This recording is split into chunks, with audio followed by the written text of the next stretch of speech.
rated T to M. Hey, want to hear a PC Game Pass ad? I'll take your silence as a yes. Want new games on day one like Call of Duty Black Ops 6 or Stalker 2? I thought so.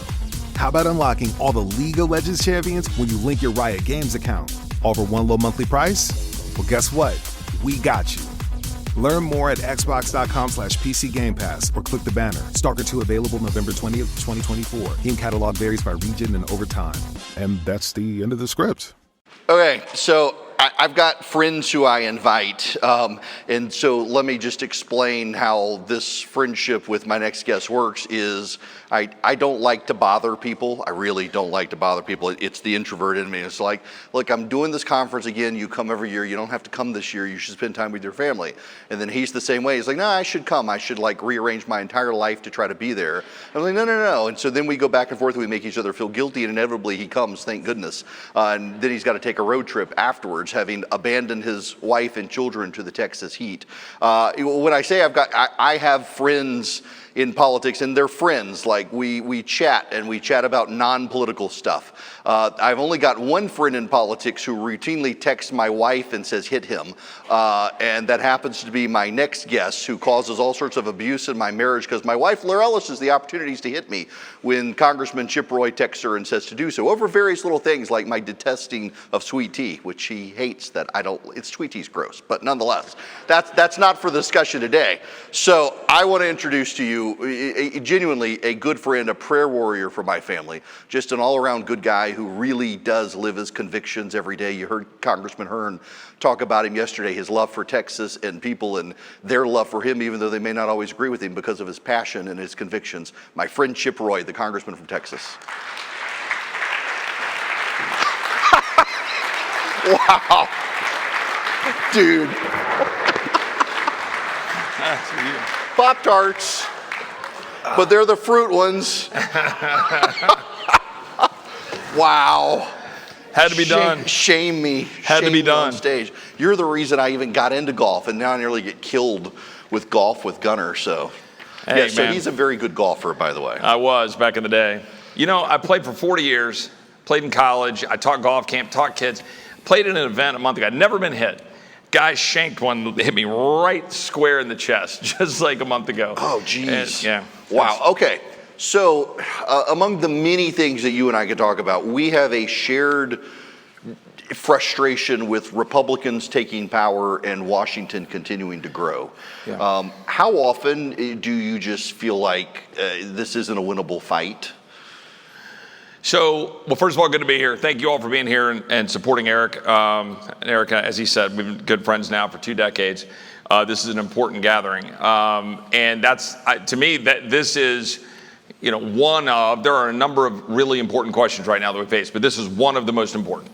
And Republicans have for too long been a part of the problem and driving the very things that they criticize and campaign against.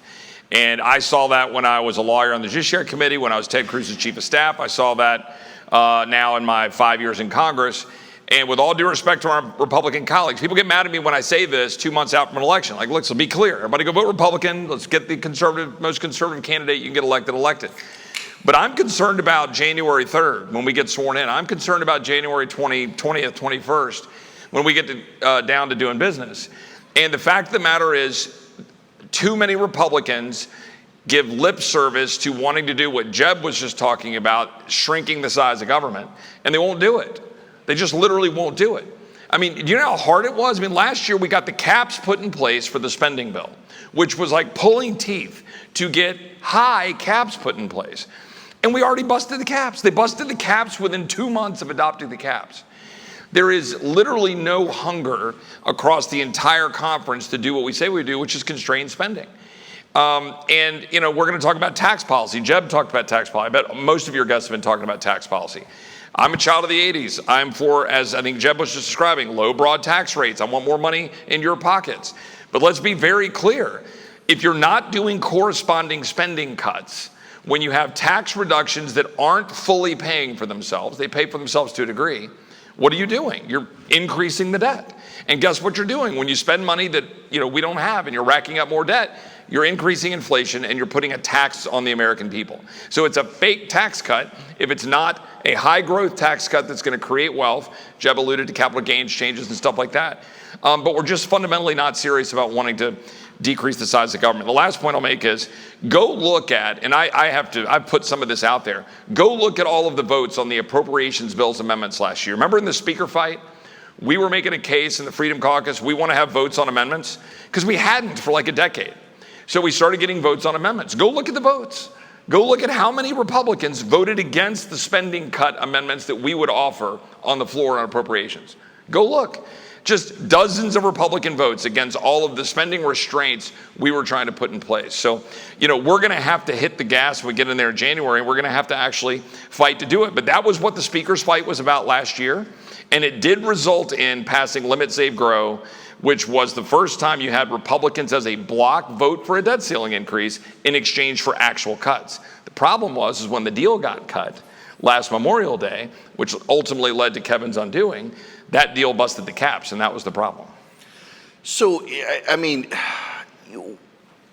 you get there, and you guys, particularly the House Freedom Caucus, gets vilified constantly for wanting to hold feet to the fire. Right. I mean, do you see any way forward to, because, I mean, like this morning, we had a conversation on China, just how much China is buying up land and their state legislatures blocking, trying to advance to get them out. And I mean, a lot of people came away from the conversation thinking, oh my gosh, this is a terrible situation. Is it hopeless? I mean, is this situation hopeless? Or is the fiscal cliff going to force us to do stuff? Well, everybody you had as guests have been talking about the numbers there now. It's a smart audience. You know the numbers, $35 trillion of debt. We're now spending more in interest than we're spending on defense for the first time in our history. We're cracking $1 trillion in interest. We're racking up $1 trillion of debt every 3 months. The fact is, there hasn't been the resolve to do it. And you say, well, is it hopeless? Here's what I would tell you. Until Republicans are willing to do what Democrats are always willing to do, which is risk your election certificates to change the country and change the trajectory of the country, then no, it'll never change. But we have to actually mean it. I saw yesterday, I tweeted something out and I got a bunch of Republicans mad at me because I tweeted out because people said, well, Republicans aren't talking about spending restraint. They're not talking about limiting the size of government in any of their campaign stuff. I said, well, it's because they can't. They literally can't. They can't with a straight face because they're just as guilty. They're equally guilty. But this is the one message I'll say to all of the listeners and the viewers online and everybody in the room. You know what? It's everybody's fault. It's a reflection of the American people. Do you know how many groups I have in my office sitting there with their hand out? How many groups come in and say, give me mine? Oh, cut government, cut the size of government, but give me mine. Look, I'm telling you, the piper's here. You got to pay the piper. We have now had a generational, probably now 2 to 3 generations of Americans who, with all due respect, have blown it. They've blown it. My parents' generation blew it. The Reagan generation, I call us, right, Generation X, we have a chance to combine with some of the younger generation to see if we want to actually have fiscal honesty and restraint. But when Ronald Reagan gave his famous speech in 1964, you always remember, right, the time for choosing speech, it was October of 64. 60th anniversary is this October. That's about a quarter of our country's lifetime ago, right? That wasn't a speech about choosing Goldwater over LBJ, was it? That was a speech about choosing a different path, choosing freedom, choosing limited government, choosing to avoid the siren song of whatever government can do for you. But we didn't choose the right path. With all due respect, we didn't choose it. We have been growing mandatory entitlement spending for now my entire lifetime. We have grown discretionary spending. We have grown every aspect of government. And we've put more and more of it onto mandatory spending. Did you know that every dollar we bring in revenue right now has to go to cover what is called mandatory spending?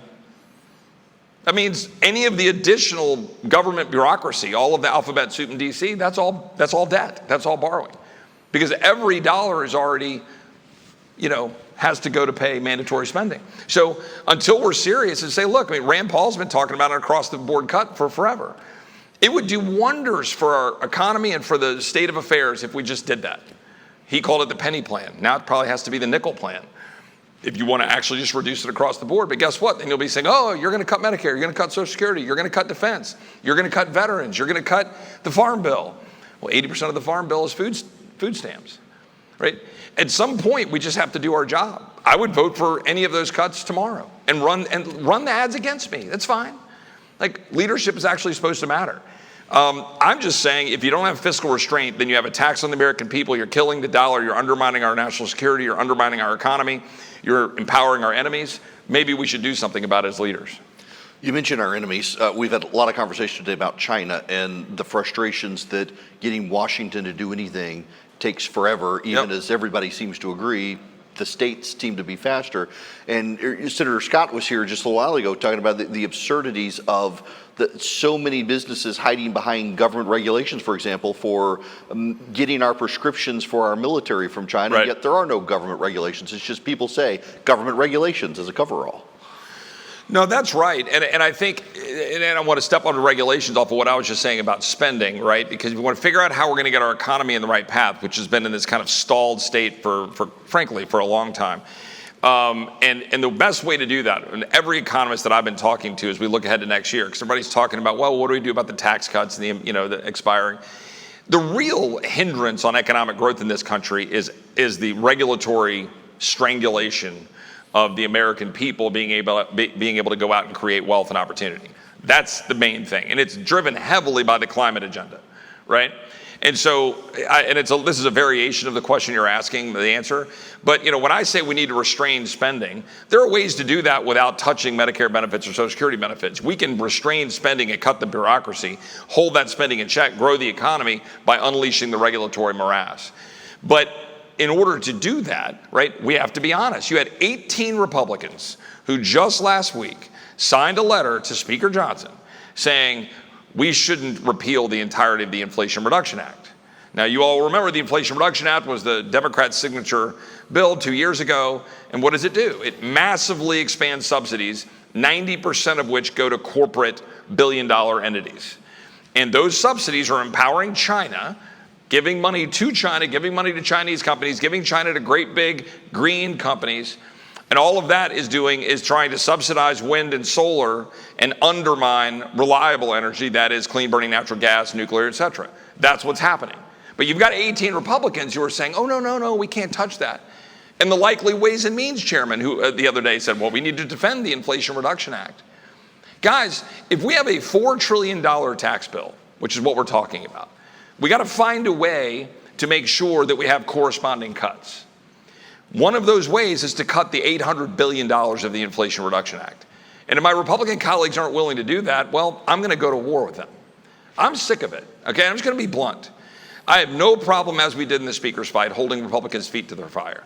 You know how many text messages I got from Republicans saying, oh, don't do it, you guys look, you're divided and all that. Guys, what good is it to just be the slightly less bad version of Democrats? It does us no good. So, yes. Something that's come up on stage, you and I have had this text exchange on defense of free markets and corporate wokeness. Yep. And one of the things that came up yesterday on stage is how so many Americans probably don't even know that the Securities and Exchange Commission, when it comes to Fortune 500 companies and others, is essentially pushing the activist investor takeover of these companies and embedding progressives within them, that we have an American bureaucracy that seems to be at war pushing the woke agenda as much as corporations, and if anything, encouraging them to. Sure, I mean, the SEC is certainly a part of it, and we've got different bills and ideas that we can do if the Trump is to win and we take over the White House, things that we're going to be able to do to try to rein that in. But the real problem is the actual corporate boardroom, right? The SEC and the government have some amount of influence on that, but honestly, it's just we've been graduating radical progressive Democrats out of our business schools, sending them into the boardrooms. The boardrooms are now filled with them, and they're all making these ridiculously bad decisions. And they're using corporations to enact their radical progressive Democrat agenda to destroy America.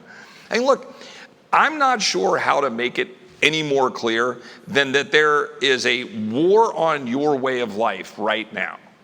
There is a full-scale war on your way of life, on Western civilization, on American values right now. And the people who claim to be standing up and defending against that war and to fighting for Americans aren't. They're not meeting the same force being applied to us.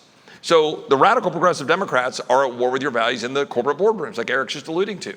They're at war with us in the universities, in the schools, in the elementary schools, right? I mean, I'm sure you've had panelists up here talking about the woke agenda. You've got all the individuals that are out there talking about what's been happening with the transgender agenda and, what they're trying to force feed into our kids. Now you see what's happening over the United Kingdom with all of the stuff with the hate speech. Now, I was the lead author of a bill to sanction the ICC for trying to declare Netanyahu a war criminal. Why? Because I strongly support Israel and believe that they need to stand up and defend themselves, and I'm not going to apologize for saying it. I'm for it.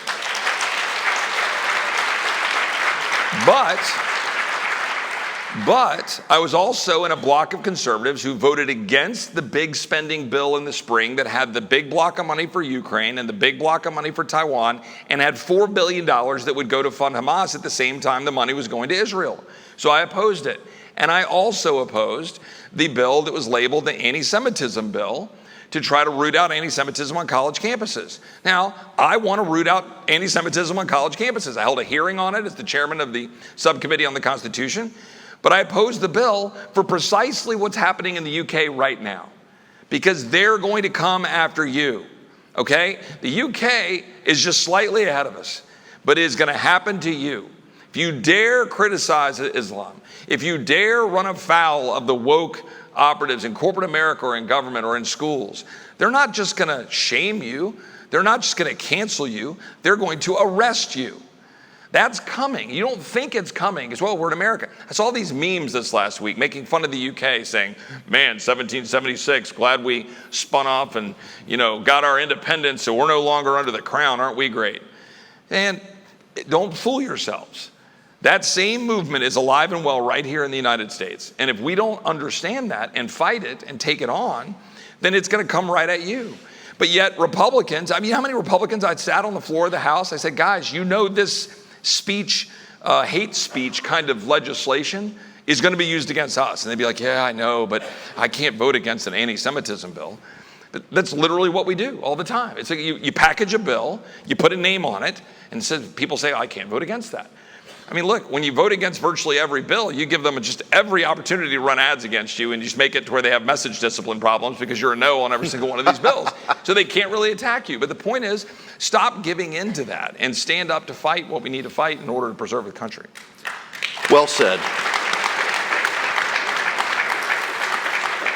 So as an aside, there was a time I was doing 6 hours of radio. I was having to do 9 to 3 p.m.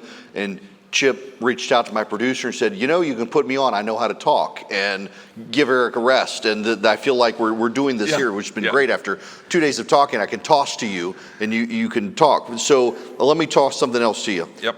On defense, I agree with you. We probably do need to make serious cuts. But also, the Biden administration, given the costs, given inflation, is actually continuing to reduce the amount of money we're spending in the military at a time China's on this massive buildup.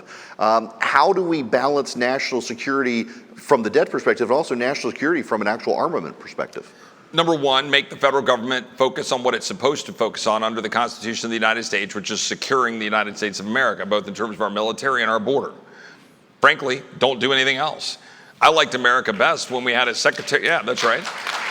I liked America best when we had a Secretary of War, a Secretary of Treasury, Attorney General, and a Secretary of State. There was a postmaster too, but let's not mention him. What's that? The postmaster too, but let's not mention him. Now that's just the Waldorf Hotel, not the Trump Hotel anymore. So, but I'm serious. So focus on that. Do your job. You're supposed to secure the country. We're not. Our country is not secure. Our military is degrading. It is woke. It is not where it needs to be. Our borders wide open. You guys have heard enough, facts and figures out in the world. You follow Bill Malugin. You've had guests, no doubt, talking about it. I could talk about it for an hour if you wanted me to. But you get the borders wide open and dangerous. Americans are dying. So they're not doing their job. We can do that. We can secure America. You can have a military. What? You mean we can't secure America and have a functioning, strong military, $900 billion? I mean, that's where we are, $900 billion. So my view, we need the strongest military in the world, bar none, and it needs to be sparingly used. That's what peace through strength actually is. And if you do that, you don't do what we did when we had 20 years of war. in Iraq and Afghanistan, 20 years. We're still operating under the authorization of the use of military force from that time. They're still in existence. That is asinine. World War II came and went in how long for us, right? Roughly about 3.5 years. And we had 20 years of endless wars. Then what happens? You have all of the damage done to those great patriots who are over there serving in the Middle East for us. And then we passed a $600 billion mandatory spending burn pit bill, which is now going to continue to balloon the national debt. We owed our veterans coverage. I think that bill was not the way to do it, but we owed them care. But that's the consequence of these decisions. This is why I got to be honest. I favor some version of a war tax or war bonds or whatever whenever we have these bills and people put them on the floor to go put our troops in harm's way or fund Ukraine. So last year when I voted against Ukraine, or earlier this year, look, I believe we should try to stand alongside Ukraine and Eastern Europe. I want to stand against Putin, but not with a blank check and not irresponsibly, not while you're not doing the energy policies you need to put in place to actually defend your own country. And so guess what? I voted against it. I had some donors and some people calling me and they go, Chip, we're really concerned. You're tossing Ukraine aside. We got to stand with Ukraine. We got to stand against Putin. I said, okay, let me just ask you this question. Your top marginal tax rate right now is about 37%. I tell you what, I'll make your top marginal tax rate 60% for the next 5 years, and we can have your war in Ukraine. Crickets. Crickets on the other end of the phone call.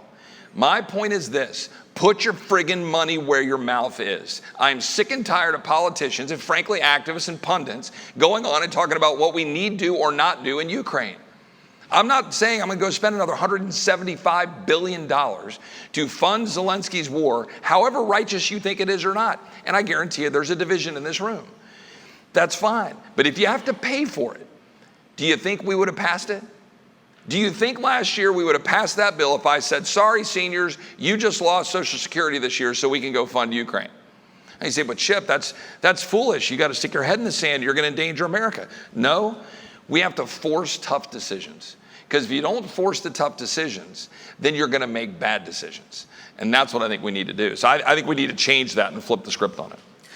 I do want to talk to you about the border a little bit, because the last time you were on my program, while you were there at the border, you were watching people getting detained as they were coming across the border. It was a surreal experience. And I don't know that people, we can see the images, but even Dave McCormick was talking about being in Yuma, Arizona and watching a bunch of people from China and Syria come across in the middle of the night. It is surreal to me that we probably have sleeper cells in this country because the Biden-Harris administration, the border czar, has just been negligent. Well, this is what I want people to understand. This is purposeful. It's not just negligence, not to take issue with your word choice.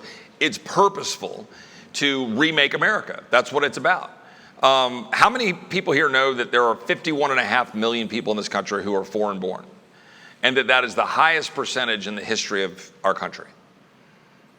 Shouldn't that raise some alarm bells? Does that raise some questions, especially when your schools are not teaching any of these children, or frankly, any of our own children, that America is great, that God exists, that the Constitution matters, that the Declaration matters, that unalienable rights matter? None of that's being taught.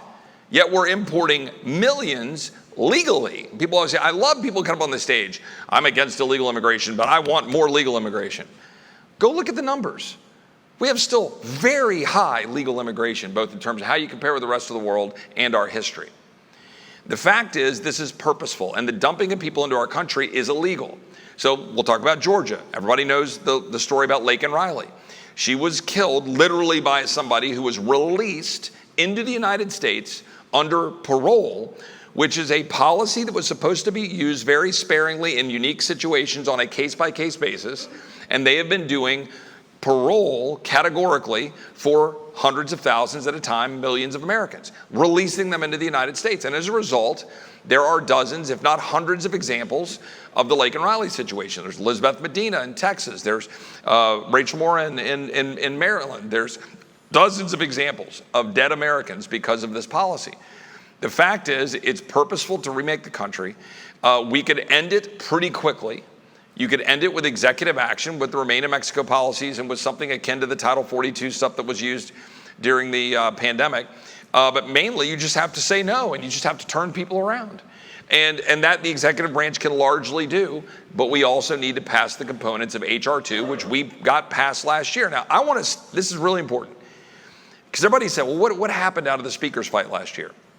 Well, by getting conservatives on committees, and by getting conservatives on the Rules Committee, and by putting us in the room to force decisions, we got the Limit, Save, Grow passed, which then put in place the path that we could have good policies put in place in exchange for debt ceiling increase, which then set the table for the caps. Now, the caps got busted, but we set the stage for caps.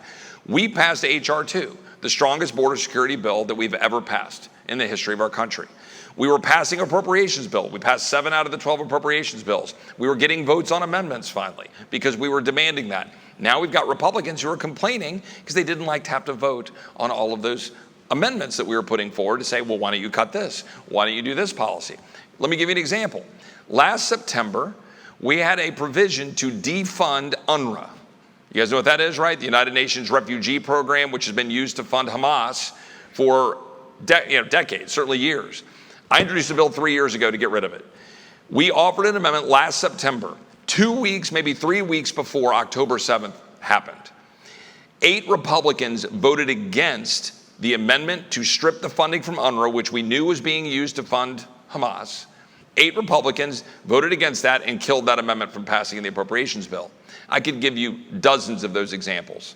18 Republicans, maybe 19, voted against an amendment to kill the kill switch, okay? The kill switch is something that now has a federal regulation that can shut your car down if they choose to. You ever driven those communist golf carts at some resort where, you back out into something and they shut it down? That's what's gonna happen to your cars.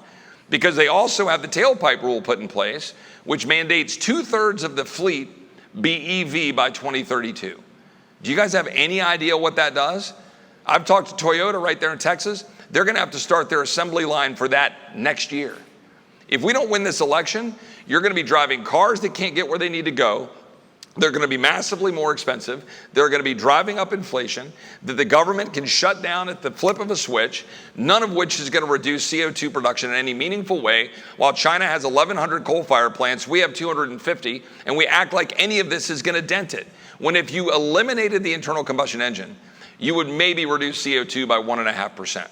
Guys, it is about control. It is about tyranny. It is about telling you what to do in some utopian, radical, progressive Democrat dream that is fiction, that is unicorn energy, but it's all about them being able to tell you how to live. And if Republicans don't wake up and fight that, you're not gonna have a country, and your kids and grandkids aren't gonna have a country.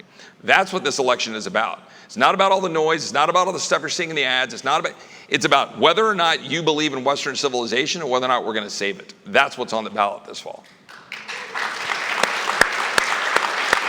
I think that's the perfect place to end this on. I know you've got you got a trip, and you left Karen and the kids at home to come hang out with us. I did. And I really do appreciate it and your friendship. I want to close on this note. Again, I opened with it. Eric is one of the best human beings I know in this business. I appreciate you all being here for him.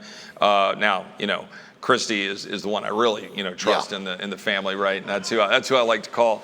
But I am serious about that, and it matters. And it matters that Eric's voice exists, whether it's over the airways and radio or through the various channels he's a part of.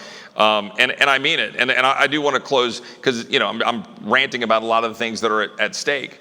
I am bullish. I am bullish about what we can achieve, and that America can yet again still set that standard for the world, but we have to mean it. And the one message I've been delivering in Texas and anywhere I go, Young America's Foundation a couple of weeks ago, Young Americans for Liberty, the message I've been trying to deliver is, it is time to step up, and everybody's going to have to sacrifice. If you find yourself saying, yeah, but I need X, no, you can't do that. Every single one of us are going to have to step up and sacrifice, every single one of us, in order to save this country for our kids and grandkids. Because if they don't have this country, then they're going to have no place to go when people like these judges and these bureaucrats and these tyrants in the United Kingdom are trying to put people in jail for exercising free speech. Or the 75-year-old woman in D.C. who was put in jail for 2 years for praying in an abortion clinic under the FACE Act and the abusive use of power by the federal government. And I could go through case after case. That is what is at stake. And I'm just honored to be here and honored to be here with my friend. And thanks for what you do to stand up against it. Thank you. Thanks, Gosh, brother. man. Thank Appreciate you it. so much. Yep. Thank you. And thanks for the Thanks for the Pop-Tarts. Pop-Tarts. Oh, yeah. That's your daughter. Thanks, guys.